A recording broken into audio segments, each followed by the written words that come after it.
Hi hello എല്ലാവർക്കും നമ്മുടെ പുതിയൊരു വീഡിയോയിലേക്ക് സ്വാഗതം. അപ്പോൾ ഇന്നത്തെ വീഡിയോ എന്ന് പറയുന്നത് ഞങ്ങളിന്ന് ചെനക്കത്തൂർക്കാവിൽ പറ വയ്ക്കാൻ വന്ന ദിവസമാണ് കേട്ടോ. പൂരം കൊടി കയറിയത് മാർച്ച് 1 രാത്രിയാണ്. 11 മണിയോടുകൂടി കൊടി കയറിയിട്ടുണ്ടായിരുന്നു. 12-ാം തീയതിയാണ് നമ്മുടെ ചെനക്കത്തൂർ പൂരം വരുന്നത്. അപ്പോൾ അതിന് തൊട്ട് മുന്നത്തെ ഒരു ഞായറാഴ്ചയായിരുന്നു ഇന്ന്. അപ്പോൾ അതുകൊണ്ട് തന്നെ നമുക്ക് ഈ ഒരു ദിവസങ്ങളിലും കൂടി വെക്കാൻ അവിടെ സമയം കിട്ടുള്ളൂ. അപ്പോൾ അതുകൊണ്ട് ഇന്ന് നേരത്തെ തന്നെ പോകുന്നു. ഏകദേശം ഒരു 5:40 കൂടി എത്തി. ഞങ്ങൾ ടോക്കണൊക്കെ എടുത്ത സമയത്ത് 364 ടോക്കൺ കിട്ടിയത് കേട്ടോ. പിന്നീടാണ് അറിഞ്ഞത് അന്ന് 700-ഉം 800-ഉം വരെയൊക്കെ പറ പോയിരുന്നു എന്നുള്ളത്. കൊടിയേറിയതിൻ്റെ പിറ്റേ ദിവസമുള്ള ഞായറാഴ്ചയൊക്കെ 1000-ന് മുകളിൽ പോയി എന്നൊക്കെ പറഞ്ഞു കേട്ടു. അപ്പോൾ അത്രയ്ക്ക് തിരക്കായിരുന്നു. ഒരു 20-25ഓളം പറയാണ് അറ്റ് എ ടൈം നടന്നുകൊണ്ടിരിക്കുന്നുണ്ടായിരുന്നത്. പലതരത്തിലുള്ള പറകളുണ്ടായിരുന്നു. നെൽപ്പറ, അരിപ്പറ, ശർക്കര, പഴം, അതേപോലെ പൂവ്, മഞ്ഞൾ, കുങ്കുമം, മിഠായിപ്പറ, അപ്പപ്പറ, അങ്ങനെ എന്ന് വേണ്ട ഭക്തൻ എന്താണോ പ്രാർത്ഥിച്ചത് ആ തരത്തിലുള്ള എല്ലാ പറകളും അവിടെ ഉണ്ടായിരുന്നു. അപ്പോൾ അങ്ങനെ അതിന് വേണ്ടിയിട്ടുള്ള ഒരു തിരക്കായിരുന്നു. ഞങ്ങൾക്ക് ഉള്ളിൽ കയറി തൊഴുകാൻ പറ്റുമെന്ന് പോലും സംശയിച്ചിരുന്നു. പക്ഷേ എന്തായാലും കറക്റ്റ് ഞങ്ങൾ ഉള്ളിലെത്തി തൊഴുത് പുറത്ത് വന്നപ്പോഴേക്കും ദേവിയുടെ തിടമ്പുമായിട്ട് തിരുമേനി പുറത്ത് വന്ന് നിൽക്കുന്നുണ്ടായിരുന്നു. പറ തുടങ്ങുന്നതിന് തൊട്ട് മുന്നോടിയായിട്ട് ദേവിയുടെ ആ ഒരു തിടമ്പെടുത്തിട്ടായിരിക്കും അവിടെ നിൽക്കുന്നുണ്ടാവുക. അപ്പോൾ പറയൊക്കെ ഒരുക്കി കഴിഞ്ഞാൽ ഓരോരുത്തരെ ടോക്കൺ പ്രകാരം വിളിച്ച് അത് നമ്മൾ പറ ചൊരിഞ്ഞതിന് ശേഷം വെളിച്ചപ്പാട് അത് വാളുകൊണ്ട് തൊട്ട് അതായത് സ്വീകരിച്ചു എന്നുള്ളൊരർത്ഥമാണ് അവിടെ ഉദ്ദേശിക്കുന്നത്. അതിന് ശേഷമാണ് നമ്മൾ അവിടുന്ന് വാളിൽ പണം വെച്ചുകൊണ്ട് നമ്മൾ തിരിച്ചു പോരും. അപ്പോൾ അത്രയാണ് അവിടുത്തെ ചടങ്ങെന്ന് പറയുന്നത്. അപ്പോൾ അങ്ങനെ ആ ഒരു ചടങ്ങിനുള്ള സമയം അല്ലെങ്കിൽ അത് നടന്നുകൊണ്ടിരിക്കുകയാണ് ഇവിടെ. അപ്പോൾ എൻ്റെ ടോക്കണുമായി തുടങ്ങിയിട്ടുണ്ട് കേട്ടോ. നല്ല തിരക്കായിരുന്നു ആ സമയത്ത് ഉണ്ടായിരുന്നത്. അത്ര നേരത്തെ എത്തിയപ്പോൾ തന്നെ നമുക്ക് ആ ഒരു 300 ചില്ലാനായിരുന്നു ടോക്കൺ കിട്ടിയിട്ടുണ്ടായിരുന്നത്. ഏകദേശം ഒരു 5:40 കൂടിയൊക്കെ ഞങ്ങൾ എത്തിയിട്ടുണ്ടായിരുന്നു. ഈ കാണുന്ന തിരക്കൊക്കെ ആ ഒരു സമയം ഇപ്പോൾ കുറഞ്ഞിരിക്കുകയാണ് ശരിക്കും പറഞ്ഞു കഴിഞ്ഞാൽ. അത്ര തിരക്കായിരുന്നു ഉണ്ടായിരുന്നത്. അപ്പോൾ അങ്ങനെ ഞാനും പറ വയ്ക്കുന്ന ആ ഒരു ടോക്കൺ കൊടുത്തുകൊണ്ട് ഉള്ളിലേക്ക് കയറി. ഇനി നമുക്ക് നെല്ലൊക്കെ അവരവിടെ റെഡിയാക്കി വെച്ചിട്ടുണ്ട്. അപ്പോൾ ആ ഒരു സമയമായി കഴിഞ്ഞ് കഴിഞ്ഞാൽ 3 വട്ടം നമ്മൾ ആദ്യം ആ പറയിലേക്ക് 3 വട്ടം നെല്ലെടുത്തിട്ടതിന് ശേഷം പറ പൂർണ്ണമായിട്ട് നിറയ്ക്കുകയാണ് ചെയ്യാറുള്ളത്. അപ്പം അങ്ങനെ ആ ഒരു കാര്യം കൂടിയിട്ട് നമുക്കത് ചെയ്യുമ്പോഴാണ് എപ്പോഴും ഒരു മനസ്സിനൊരു തൃപ്തി എന്ന് പറയുന്നത്. എല്ലാ കൊല്ലവും നമുക്ക് വീടുകളിൽ വെക്കാം. അതിന് പറ്റാത്ത ആളുകളുണ്ടെങ്കിൽ നമുക്ക് കാവിലും വെക്കാവുന്നതാണ്. അപ്പോൾ ഇപ്രാവശ്യം എന്തായാലും വീട്ടിൽ വെക്കാൻ പറ്റിയില്ല. അപ്പോൾ അതുകൊണ്ട് ഇപ്രാവശ്യം എന്തായാലും ഞങ്ങൾ കാവിൽ തന്നെ വെക്കാമെന്ന് വിചാരിച്ചു. എപ്പോഴും നെൽപ്പറയാണ് വെക്കാറുള്ളത്. ഒരു വട്ടം മാത്രമാണ് വീട്ടിൽ അപ്പപ്പറ ഉണ്ടാക്കിയിട്ടുണ്ടായിരുന്നത്. ഇപ്രാവശ്യവും നെൽപ്പറ തന്നെയാണ് വെച്ചിട്ടുണ്ടായിരുന്നത് കേട്ടോ. അപ്പോൾ ആ ഒരു ചടങ്ങും കൂടി കഴിഞ്ഞാലാണ് നമുക്കൊരു സമാധാനമാവുക. പൂരത്തിൻ്റെ തൊട്ട് മുന്നുള്ള ഒരു വർക്കിംഗ് ഡേ അല്ലാതെ നമുക്ക് കിട്ടുന്നതും ഈ ഒരു സമയം തന്നെയാണല്ലോ. അപ്പോൾ രാവിലെയൊക്കെ നേരത്തെ വരുന്നതുകൊണ്ടും ജോലിക്ക് പോകേണ്ടതുകൊണ്ടൊക്കെ മിക്കവാറും ഞായറാഴ്ച ദിവസമൊക്കെ ആയിരിക്കും നമ്മൾ ഇങ്ങനെ പറ വയ്ക്കാനൊക്കെ വേണ്ടിയിട്ട് വരുന്നുണ്ടായിരിക്കുക. അപ്പോൾ അതുകൊണ്ട് തന്നെ ഞായറാഴ്ച ഒഴിവുള്ളത് കൊണ്ടായിരിക്കാം അത്രയും തിരക്കും ഉണ്ടായിരുന്നത്. പിന്നെ പൂരത്തിൻ്റെ തൊട്ട് മുന്നേ പ്രാവശ്യം നമുക്ക് 2 ഞായറാഴ്ചകൾ കിട്ടിയിരുന്നു. അപ്പോൾ കഴിഞ്ഞ ഞായറാഴ്ചയൊക്കെ 1000-ൻ്റെ മുകളിൽ പോയി എന്നുള്ളതാണ് അറിയാൻ കഴിഞ്ഞത്. ഇപ്രാവശ്യവും 700-ഉം 800 ആ റേഞ്ചിലൊക്കെ ടോക്കൺ ഉണ്ട് എന്നൊക്കെ കേട്ടിട്ടുണ്ടായിരുന്നു കേട്ടോ. അപ്പോൾ ഇതൊക്കെയാണ് ഞങ്ങളുടെ പറചൊരിയൽ വിശേഷങ്ങൾ എന്ന് പറയുന്നത്. അപ്പോൾ അതിന് ശേഷം ഞങ്ങൾക്കിത് കുറച്ച് തിരക്കുള്ളതുകൊണ്ട് 2-3 സ്ഥലങ്ങളിലേക്കൊക്കെ ഒന്ന് പോകേണ്ട കാര്യങ്ങളുണ്ടായിരുന്നു. അപ്പോൾ പറ വെച്ച് തൊഴുത് ഞങ്ങൾ പുറത്തേക്ക് ഇറങ്ങുകയാണ് ഇത് കഴിഞ്ഞിട്ട് കേട്ടോ. അപ്പോൾ നമ്മുടെ പൂരപ്പറമ്പാണ് ഇത് കാണുന്നത്. ആനയൊക്കെ റെഡിയായി നിൽക്കുന്നുണ്ട്. ഇവിടുന്ന് ഉള്ളിലത്തെ പറയെടുക്കലെല്ലാം കഴിഞ്ഞതിന് ശേഷമാണ് തിടമ്പുമായിട്ട് പുറത്തേക്ക് വരുന്നത്. അപ്പോൾ അതിന് വേണ്ടിയിട്ടുള്ള റെഡിയായി നിൽക്കലൊക്കെയാണ്. അപ്പോൾ ആളുകൾ കുറേ ഇങ്ങനെ ഉണ്ട്. പൂരപ്പറമ്പ് കാണാൻ നല്ല രസമല്ലേ രാവിലെ നേരത്ത് ആളുകളുടെ തിരക്കും കുറേ സാധനങ്ങളൊക്കെ ആയിട്ട്. അപ്പോൾ ഏകദേശം ഇപ്പോൾ സമയം 8:30 മണിയൊക്കെ കഴിഞ്ഞു ഞങ്ങൾക്ക് വെച്ച് കഴിയുമ്പോൾ തന്നെ. കാവിൻ്റെ പിറകിലുള്ള കുളമാണിത്. നല്ല നീറ്റായിട്ട് വെച്ചിട്ടൊരു കുളമാണ്. ആൾക്കാർക്ക് കുളിക്കാനും സൗകര്യങ്ങൾക്കൊക്കെ ഉണ്ട്. അതേപോലെ തന്നെ തൊട്ടപ്പുറത്ത് കാണുന്ന പാടത്താണ് വെടിക്കെട്ട് ഉണ്ടായിരിക്കുക. പ്രത്യേകിച്ച് തെക്കുമംഗലത്തിൻ്റെ വെടിക്കെട്ട് ഭയങ്കര ഫേമസ് ആണ്. നല്ല അധികം ഉണ്ടാവുന്നത് ആ ഒരു പ്രദേശത്തിൻ്റെ ആയിരിക്കും. അപ്പോൾ അങ്ങനെ പൂരപ്പറമ്പിലൂടെ ഒന്ന് കറങ്ങി അടിക്കുക എന്ന് പറയില്ലേ, ഒന്ന് കറങ്ങി തിരിയാണ്. എന്തൊക്കെ സാധനങ്ങൾ ഇവിടെയൊക്കെ നമുക്ക് ഓരോ ടാറ്റു വരയ്ക്കണേൻ്റെയും അതേപോലെ പച്ച കുത്തണേൻ്റെയൊക്കെയാണ് ഇവിടെ കാണുന്നത്. പിന്നെ കുറേ ബൊമ്മകളും കളിപ്പാട്ടങ്ങളും അതുപോലെ തന്നെ കമ്മലുകൾ, വളകൾ, അങ്ങനെ എന്ന് വേണ്ട എന്തൊക്കെയോ പുതിയ സാധനങ്ങൾ വരെ വന്നിട്ടുണ്ട്. എന്താണെന്നൊന്നും മനസ്സിലാവുന്നില്ല ചില സാധനങ്ങളൊന്നും. അപ്പോൾ ഇവിടെ ഇങ്ങനെ ചെറിയൊരു ചെടി പോലെയൊക്കെ കുറച്ച് വെച്ചിട്ടുണ്ട്. പിന്നെ ഇങ്ങനെ ഓരോ ഭാഗങ്ങൾ ഇങ്ങനെ നോക്കി ഇങ്ങനെ ഞങ്ങൾ പോവുമായിരുന്നു. അപ്പോഴാണ് കുറച്ച് മാലകളുടെ സെക്ഷനൊക്കെ കണ്ടത്. നമ്മുടെ സെറ്റ് സാരിക്കൊക്കെ പറ്റിയ തരത്തിലുള്ള മാലകളൊക്കെ ആയിരുന്നു അവിടെ ഉണ്ടായിരുന്നത്. അപ്പോൾ അങ്ങനെ പിന്നെ കുപ്പിവളകൾ ഉണ്ടായിരുന്നു. അതിൽ ഗിൽറ്റ് ഉള്ളതും ഇല്ലാത്തതും പ്ലെയിൻ വളകളും ഒക്കെ ഉണ്ടായിരുന്നു കേട്ടോ.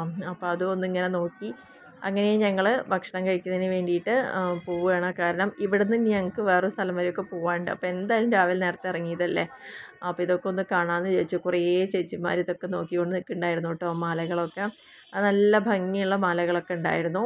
അപ്പോൾ അതിന് ശേഷം അപ്പൂവിനോട് കളിപ്പാട്ടം വേണമെന്ന് ചോദിച്ചപ്പോൾ അപ്പൂവിനൊന്നും വേണ്ട, അപ്പൂവിന് കളിക്കാനുള്ള ആ ഒരു മൂടൊക്കെ പോയിരിക്കണം. കാരണം പണ്ട് പൂരപ്പറമ്പിൽ വരുമ്പോഴല്ലേ കുട്ടികളാകുമ്പോൾ ഗണ്ണ് വേണം അല്ലെങ്കിൽ ഇന്ന ബലൂൺ വേണം എന്നൊക്കെ പറഞ്ഞിട്ട്. അങ്ങനെ ഞങ്ങൾക്ക് കഴിക്കേണ്ട സമയമായപ്പോൾ ഞങ്ങൾ നേരെ അതിന് ഓപ്പോസിറ്റിലൊരു കാവേരി റെസ്റ്റോറൻറ്റാണ്, അവിടേക്ക് കയറി. അപ്പോൾ പതിവ് പോലെ തന്നെ ഞങ്ങൾ മസാല ദോശയും നെയ് റോസ്റ്റൊക്കെയാണ് ഓർഡർ ചെയ്തിട്ടുണ്ടായിരുന്നത്. അപ്പൂവിന് തൊപ്പി ദോശ കിട്ടിയ സന്തോഷത്തിലാണ്. അപ്പൂ ഇത്രയും ഹൈറ്റ് കണ്ടപ്പോൾ ഇനി ഇതെങ്ങനെ കഴിക്കുന്നുള്ളൊരു ആദിയിലായിരുന്നു അവൻ ഉണ്ടായിരുന്നത്. അപ്പോൾ അതിനെങ്ങനെ പൊട്ടിച്ച് നമ്മൾ താഴത്തേക്ക് ആക്കി വെച്ചപ്പോഴാണ് അവൻ മെല്ലെ കഴിക്കാനായിട്ട് തുടങ്ങിയത് കേട്ടോ. അപ്പോൾ എപ്പോഴും ലാസ്റ്റ് കഴിയും അവൻ്റെ ആയിരിക്കും.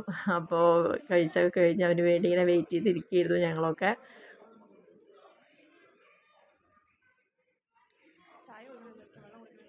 അപ്പോൾ അങ്ങനെ കുറച്ച് തൊണ്ടവേദനയൊക്കെ ഉള്ള സമയത്തുകൊണ്ട് നല്ല ചൂടുവെള്ളം കിട്ടിയപ്പോൾ ചൂടുവെള്ളമൊക്കെ കുടിച്ചങ്ങനെ അവന് വേണ്ടി വെയിറ്റ് ചെയ്തു. അപ്പോൾ അത് കഴിഞ്ഞ് ഏട്ടനും നന്ദുവൊക്കെ പോയി. ഞാനും അപ്പവും മാത്രമായി ഞങ്ങൾ വീണ്ടും പൂരപ്പറമ്പൊക്കെ ഒന്ന് കറങ്ങാൻ വേണ്ടി തന്നെ തിരിക്കണത്. ഇത് അവിടുത്തെ കിണറാണ് കേട്ടോ. ഹോട്ടലിൻ്റെ മുന്നിലുണ്ടായിരുന്നൊരു കിണറാണ്. അവരതിനെ ഈ വിധത്തിലാക്കി മാറ്റുകയാണ് ചെയ്തത്. കാണുമ്പോൾ വലിയൊരു ഉരുളി വെച്ച പോലെയല്ലേ, നല്ല രസമല്ലേ കാണാൻ വേണ്ടിയിട്ട്. അപ്പോൾ ഞങ്ങൾ വീണ്ടും പൂരപ്പറമ്പിലേക്ക് വന്നു. അപ്പോഴാണ് കണ്ടത് ഇങ്ങനെ സഹസ്ര ജ്യോതിർലിംഗ പ്രദർശനം, രാജയോഗ ചിത്ര പ്രദർശനം ഉണ്ട് എന്നുള്ളത് കണ്ടത്. അപ്പോൾ അവിടെ പ്രവേശനമൊക്കെ തികച്ചും സൗജന്യമായിരുന്നു. ഇന്നും കൂടി ഉള്ളൂ എന്നുള്ളതാണ് അറിയാൻ കഴിഞ്ഞത്. അപ്പോൾ അതിൻ്റെ ഉള്ളിൽ നമ്മൾ പോകുമ്പം ഇങ്ങനെ കുറേ ഗ്ലാസ്സുകളിലൂടെ നമുക്ക് ആ ഒരു ഇഫക്റ്റ് അവിടെ കാണുകയാണ് ചെയ്യുന്നത്. 1000 ശിവലിംഗങ്ങളുടെ ആ ഒരു ചിത്രം നമുക്ക് കാണാൻ സാധിക്കുന്നു എന്നുള്ളതാണ്. അതിനനുസരിച്ചുള്ള ഒരു അറേഞ്ച്മെൻ്റ് ആയിരുന്നു, നല്ല രസമുണ്ടായിരുന്നു. പിന്നെ അവിടെ ഇങ്ങനെ കുറേ പോസ്റ്ററുകളും കാര്യങ്ങളൊക്കെ ഉണ്ടായിരുന്നു.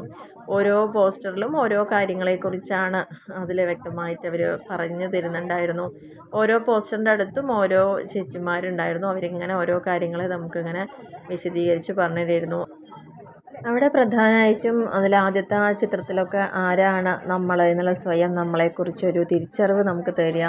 നമ്മുടെ ബുദ്ധി, ഓർമ്മ, അതേപോലെ തന്നെ നമ്മുടെ ആത്മാവ്, ശരീരം എന്നതിനെക്കുറിച്ചൊക്കെ കൃത്യമായിട്ട് ഇങ്ങനെ പറഞ്ഞു തരികയായിരുന്നു അവിടെ ചെയ്യുന്നുണ്ടായിരുന്നത്. കാരണം ഒരു വസ്ത്രം നമ്മൾ ഊരി മാറ്റി വേറൊരു വസ്ത്രം ശരീരത്തിൽ ഇടുന്ന പോലെയുള്ളൂ ആത്മാവ് എന്ന് പറയുന്നത്. ഒരു ദേഹം വിട്ടൊഴിഞ്ഞു പോയി കഴിഞ്ഞാൽ ആത്മാവിന് മരണമില്ല എന്നുള്ളതും അത് വേറൊരു ദേഹത്തിലേക്ക് പ്രവേശിക്കുന്നു, അതുവഴി അതിൻ്റെ ആ ഒരു യാത്ര തുടർന്നുകൊണ്ടേയിരിക്കുന്നു എന്നുള്ളതിനെക്കുറിച്ചൊക്കെയാണ് അവർ പറയുന്നത്. അപ്പോൾ അങ്ങനെയുള്ള ഈ ഒരു ജീവിതത്തിൽ നമ്മൾ എത്രത്തോളം സങ്കടങ്ങളും ടെൻഷനും പരാതികളും പ്രശ്നങ്ങളും ഒക്കെ ആയിട്ട് മുന്നോട്ട് പോവുകയാണ് അല്ലേ. ആരോട് ചോദിച്ചാലും നമുക്ക് ഒരു മനസ്സമാധാനം ഇല്ല എന്നുള്ളതാണ് നമ്മൾ പറയാറുള്ളത്. പക്ഷേ ഇത്തരത്തിലുള്ള ക്ലാസ്സുകളിൽ അല്ലെങ്കിൽ യോഗയിലൊക്കെ പോകുമ്പോൾ ഏറ്റവും ഇമ്പോർട്ടൻസ് കൊടുക്കുന്ന എന്താണ്, നമ്മൾ വളരെ പോസിറ്റീവായിരിക്കുക എന്നുള്ളതും ജീവിതത്തിൽ ഇതെല്ലാവരും ഓരോ ആളുകൾക്കും വെച്ച കുറേ കാര്യങ്ങളാണല്ലോ നമ്മൾ അനുഭവിച്ചുകൊണ്ടിരിക്കുന്നത്. അത് മുജ്ജന്മ കർമ്മങ്ങളുടെ ഫലമായിരിക്കാം, എന്താണെന്ന് നമുക്കറിയില്ല. എന്തായാലും ഒരു കാര്യം ഉറപ്പാണ്, എല്ലാവരുടെ ജീവിതവും ഒരേപോലെയല്ല. അത് നമുക്ക് വളരെ ക്ലിയർ ആണ് അല്ലേ. ഏറ്റവും ലോ ലെവൽ മുതൽ ഏറ്റവും ഹൈ ലെവൽ വരെയുള്ള ആളുകളെ എല്ലാ തരത്തിലും നമ്മൾ കാണാറുണ്ട്. അപ്പം ചിലതൊക്കെ അങ്ങനെയൊക്കെ ഉണ്ടാവുമായിരിക്കാം, ഓരോ കർമ്മഫലത്തിനനുസരിച്ചായിരിക്കാമല്ലോ ഓരോ ജന്മങ്ങളും ജീവിതവും ഒക്കെ ഉണ്ടാവുന്നത്. അപ്പോൾ അതിനെക്കുറിച്ചൊക്കെയാണ്. അപ്പോൾ അവർ ക്ലിയറായി പറയുന്നൊരു കാര്യം, നമ്മൾ വിഷമിച്ച് ദുഃഖിച്ച് ഇരിക്കേണ്ട യാതൊരു കാര്യവുമില്ല, അത് അതിൻ്റേതായ വഴിക്ക് അത് കടന്നു പോകുന്നു എന്നുള്ളതാണ് അവിടെ പറയുന്നത്. ചിന്തിച്ച് കൂട്ടിക്കൊണ്ടിരിക്കുമ്പോൾ നമുക്ക് എന്താ, ചിന്ത എപ്പോഴും ചിതയ്ക്ക് തുല്യമാണെന്നാണ് പറയുക. ചിത എന്ന് പറയുമ്പോൾ നമ്മൾ ഒന്നുമില്ലാത്തൊരവസ്ഥയിലേക്ക് പോവുക. ചിന്തകൾ കൂടുമ്പം ശരിയാണ്, നമുക്ക് ഒരുപാട് ടെൻഷനാവും, അസുഖങ്ങൾ വരും, പിന്നെ അതിൻ്റെ പിന്നാലെയാവും. അപ്പോൾ അതൊരു ചിത ഒരുക്കുന്ന പോലെയാണ് നമ്മളിങ്ങനെ ഓവറായിട്ട് ചിന്തിച്ചു കൊണ്ടിരിക്കുക എന്ന് പറയുന്ന കാര്യങ്ങൾ. അങ്ങനെ കുറേ നല്ല നല്ല വളരെ പോസിറ്റീവായിട്ടുള്ള കുറേ കാര്യങ്ങൾ ജീവിതത്തിനെക്കുറിച്ചും ഇടയ്ക്കൊക്കെ ഇങ്ങനെ കേൾക്കണം, നമുക്കൊന്ന് റിലാക്സ് ആണല്ലോ. അല്ലെങ്കിൽ നമ്മൾ വെറും ടെൻഷൻ അടിച്ചുകൊണ്ടുള്ള ജീവിതം മാത്രമായിട്ട് മാറും. അപ്പോൾ ഇടയ്ക്കൊക്കെ ഇങ്ങനെ കേൾക്കുമ്പോൾ നമ്മളൊന്ന് റിലാക്സ് ആവും. നമ്മളെന്തിനാ അങ്ങനെ കുറേ വിഷമിക്കേണ്ട ആവശ്യമില്ലല്ലോ എന്ന് നമുക്ക് തന്നെ ഇടയ്ക്കൊന്ന് തോന്നും. അല്ലെങ്കിലോ നമ്മളുടെ ചിന്തകൾ ഇങ്ങനെ കാട് കയറിയിട്ട് നമ്മൾ ഏതറ്റം വരെ എത്തുന്ന പോലും പറയാൻ പറ്റില്ല. അമ്മാതിരി ടെൻഷൻ അടിച്ചിട്ടിരിക്കുന്ന ആളുകളായിരിക്കും ചിലപ്പോൾ. ചിലരൊക്കെ ചെറിയ ചെറിയ കാര്യങ്ങൾക്ക് ടെൻഷൻ അടിക്കുന്നവർ, ചിലരൊക്കെ വലുത് വരുമ്പോൾ മാത്രം ടെൻഷൻ അടിക്കുന്ന ആളുകൾ. എന്തായാലും ആകെ ഒരു ജീവിതം ഇപ്പം നമ്മുടെ അറിവിലുള്ളത്, അത് നമ്മൾ അടിച്ച് പൊളിച്ചങ്ങോട്ട് ജീവിക്കുക. ഉണ്ടാവും വിഷമങ്ങളും പ്രശ്നങ്ങളും ഒക്കെ ഉണ്ടാവും, എന്നാലും അതങ്ങനെ മുന്നോട്ട് പോട്ടെ. ഒരു 5-6 പിക്ചേഴ്സ് അതിന് വെച്ചിട്ടുള്ളൊരു ഡിസ്ക്രിപ്ഷനായിരുന്നു ഇവിടെ ഉണ്ടായിരുന്നത്. പിന്നെ അവിടെ തന്നെ കുറേ ബുക്സും കാര്യങ്ങളും ഒക്കെ ഉണ്ടായിരുന്നു. അപ്പോൾ അങ്ങനെ ഞങ്ങൾ മേളയുടെ പുറത്ത് എത്തി. ഇനി അതിന് ശേഷം വീണ്ടും ഞങ്ങൾ പൂരപ്പറമ്പിലോട്ട് ഒന്നുകൂടി ഒന്ന് കറങ്ങി.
അങ്ങനെ എന്തായാലും നമ്മുടെ പൂരത്തിൻ്റെ പറയെടുപ്പിൻ്റെ ഭാഗമായിട്ട് വടക്കുംപങ്കലത്താണെന്നാണ് അറിയാൻ കഴിഞ്ഞത്.